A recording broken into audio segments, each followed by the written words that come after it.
So first, my disclosures. I know you mentioned that I'm part of Davos. I'm actually only part of Davos for about another month. And then my funding acknowledgements, because none of this work can happen without them. And then the other thing I wanted to do is I wanted to start by talking about it really takes a village to do this work. So this is a listing literally of all the people that I have to work with much more directly right now. And I think that I'm sure, it only represents today. It doesn't represent the people from the past. But I just want to give you a sense of how much work it takes to do this kind of work. I also want to acknowledge that I'm going to be reflecting on some of Framingham's work from the past. And we have many leaders that preceded me coming to Framingham, and then I have other collaborators that we work very closely with. So I just want to make sure that everybody understands that when I talk representing many, many other people in the background. All right, so we've seen this figure already, right? So this is Gil Livingston's Lancet Commission that talks about sort of the lifetime of exposures. I'm not going to go through this, other than to say that we've covered a lot of these different kinds of exposures, and I'm going to talk to you about this in the context of Framingham, because when I was invited to give this talk, there was some interest in understanding how Framingham fits into all of this, and so I just want to introduce you. So first, just a reminder. Yep, that's right. Just a reminder of our Framingham cohort. It started in 1948. We did just celebrate our 75th anniversary, by the way. And it started out with the original cohort, and they were given an initial health examination, and then they repeated that examination every 2 years, all the way until 2014. All right? So what I'm going to start with is some of the lessons that we've learned from Framingham. Just to give you an idea of what that health exam looked like, it takes about 4 hours to give. They come in every 2 years, and this gives you a sense of all the data that they've been collecting on these participants. So I want to remind everybody, many of you might already know this, but the concept of risk factors was actually coined by Framingham in 1961 by this seminal paper that was led by Bill Cannell. And this really defined the concept that there was this idea that there could be risk factors that could be moderated in relative to disease.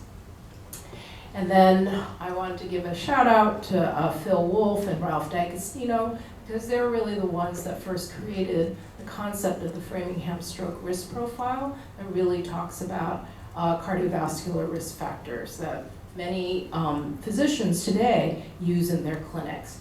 But what I think is important to realize is that Framingham really opened up the concept of preventive medicine, which hadn't existed prior to that. In addition to the original cohort, the offspring cohort, which is the original cohort, their children and their children's spouses, started in 1971. In 1994, we actually, to represent the greater diversity, racial ethnic diversity within the Framingham area, we brought in the OmniGen 1.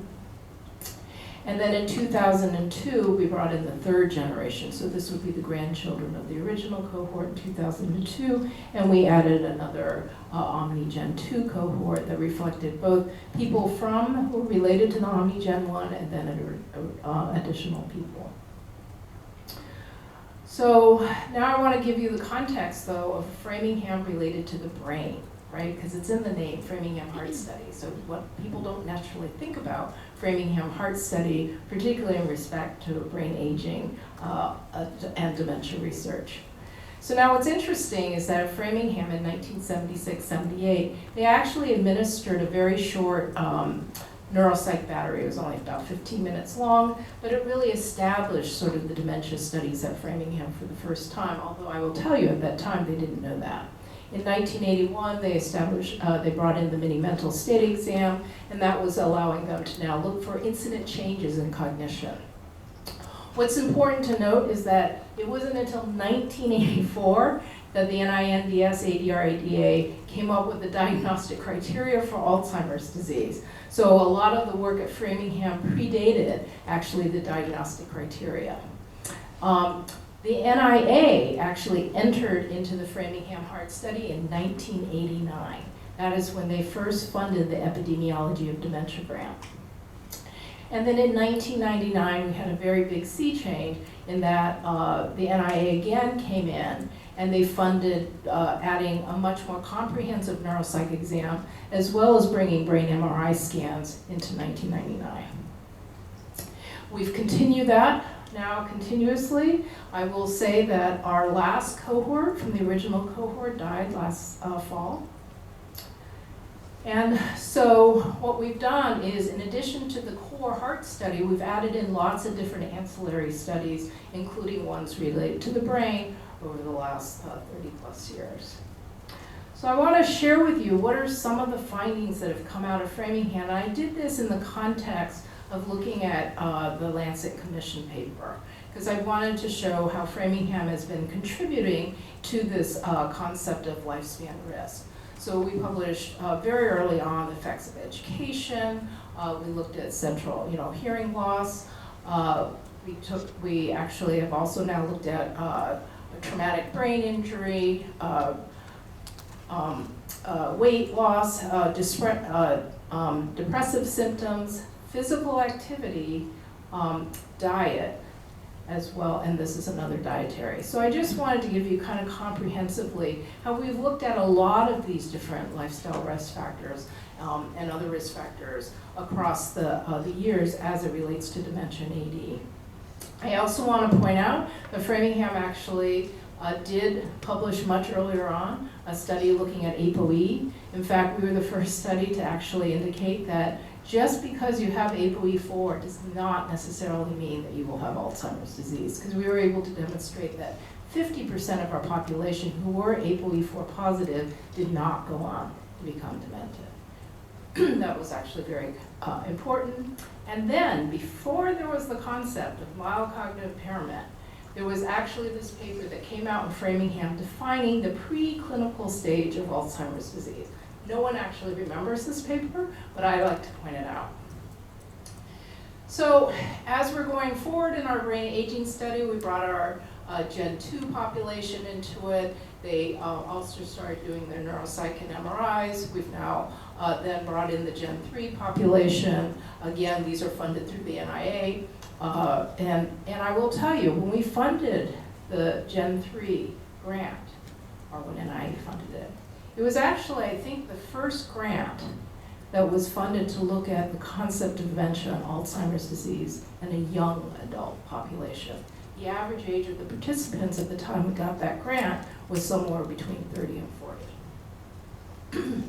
And then most recently, we've gotten a large-scale U19 grant that brought all of these different grants that were being funded in different ways into Framingham through our brain aging program. So what's the big message? This is what people always ask me. And it's probably starting about 10, 15 years ago, people ask me, what's the major message that comes out of Framingham? And I would say it's midlife health matters. So we know that we've seen that with body mass index, we've seen it with blood pressure, other kinds of lifestyle risk factors. And actually my colleague, Philip Wong, has done and looked at it across the lifespan within Framingham and demonstrated that a lot of these modifiable life risk factors in midlife matter in terms of your brain health in late life.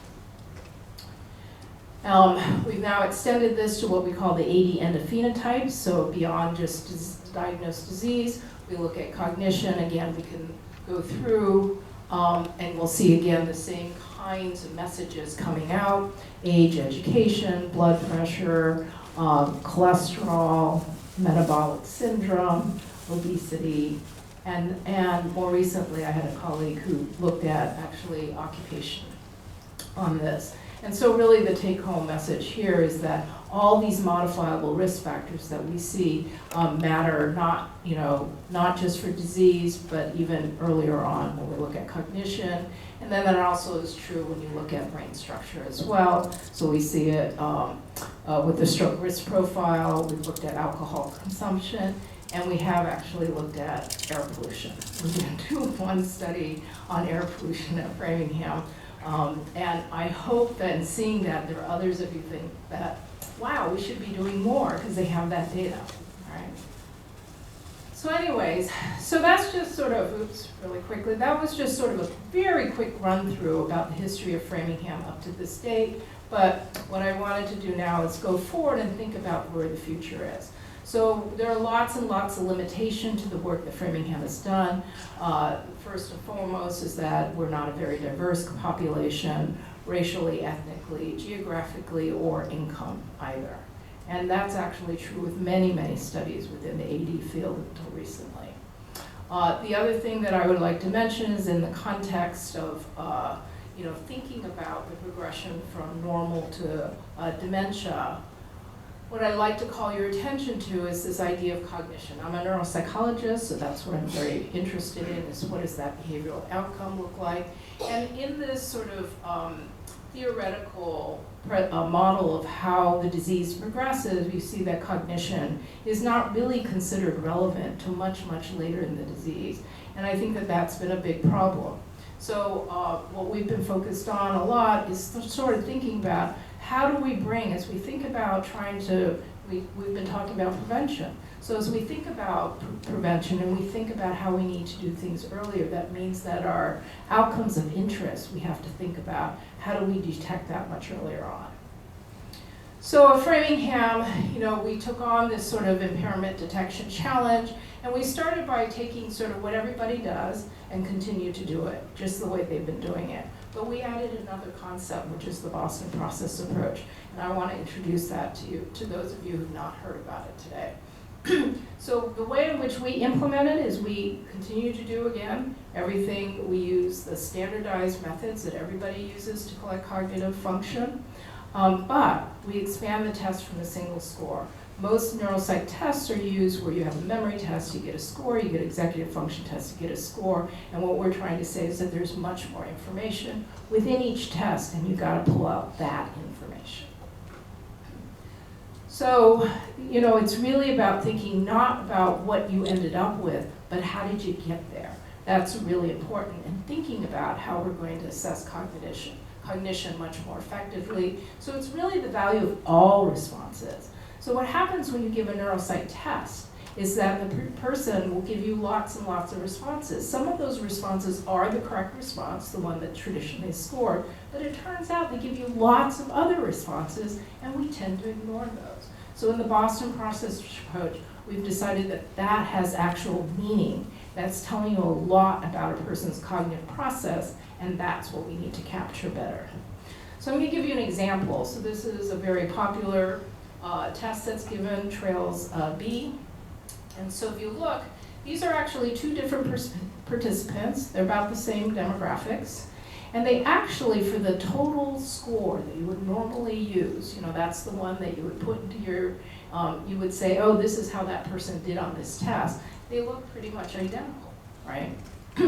But if you look at the path to getting to that, what you'll notice is that they actually have different performance profiles, because in fact, they had different types of errors that they were making, which reflect that their cognitive performance is being mediated differently across the different cognitive processing. So with that in mind, I want to talk about where Framingham is today, okay? And so first, I was going to just review sort of our digital exposome, because I did say this is the title of my talk, is to talk about doing this within the digital era. So my colleague Joanne Morabito has been using a number of digital devices within Framingham to collect these types of measures. My colleague Robert Thomas, he brought in wearable sleep devices into Framingham. And then Doug Keel has been doing a lot of work around bone mineral densities. We have some additional technologies that we're trying to bring in. One is related to eye scanning, and then the other one is much more effective ways of measuring sleep. So these are things that we're starting to do at Framingham to really expand sort of what I would say our exposome, but do it using digital technologies. Now the other thing that we're trying to do is really expand the concept of the Boston process approach. So Edith Kaplan was actually, she's the neuropsychologist who really brought the Boston process approach to the forefront. And she actually published this book on the clock drawing test, which was to take this test and be able to analyze it in its intricacies in order to fully understand someone's cognition. But when we first started to do this, and Edith actually helped us develop our scoring system within Framingham, this is actually just a very quick snapshot of how much work it would take us to score one clock drawing test using the Boston process approach. So it's highly, highly labor intensive, time consuming, and also really hard to continue to do objectively and reliably. So what I want to introduce you then is to this concept of the digital pen. We introduced the digital pen for the clock drawing test in Framingham in 2011. And here you can see it's being used with the Trails B test. And what you should be noticing at the bottom is that different color coding. That's actually tracking the different latencies as the person goes from one item to the next and to the next. And what we're able to do now is capture granular changes in the behavior as they're doing the test in real time. And this is not something that we were able to do using our regular ways of doing it. So it's really sort of taking this digital, and I like to call it the Boston process approach on steroids. Now what I'd like you to do now is just to listen for a second. 926. 926. All right, so that's a participant who was tested earlier and found not to be demented, and then tested 16 years later and found to have MCI. Now what's really critical is as you were listening, you noticed that the response they gave both times was the same response, right? 926. Turns out that response is the correct response. So on the basis of the correct response, the normal standardized score that we would do, you would say this person was fine. But as you were listening, I think you could hear there was a big difference in how they said 926 earlier versus how they did 926 later. So we've been recording people's spoken responses to neuropsych tests since 2005. Turns out speaking is a very cognitively complex task, and we're able now to pick up changes in their cognition well before it's going to show up on a standardized score. We have actually over 10,000 of these recordings now. I think we're up to 12,000. We've been collecting it longitudinally. We had it on people at baseline who were considered cognitively intact, and now they have progressed to dementia.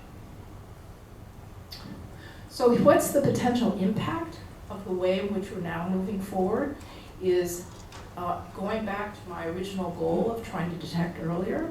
This idea that if you can delay the onset of symptoms for dementia, it's generally believed that you're going to cut a person's risk by 50% for the disease.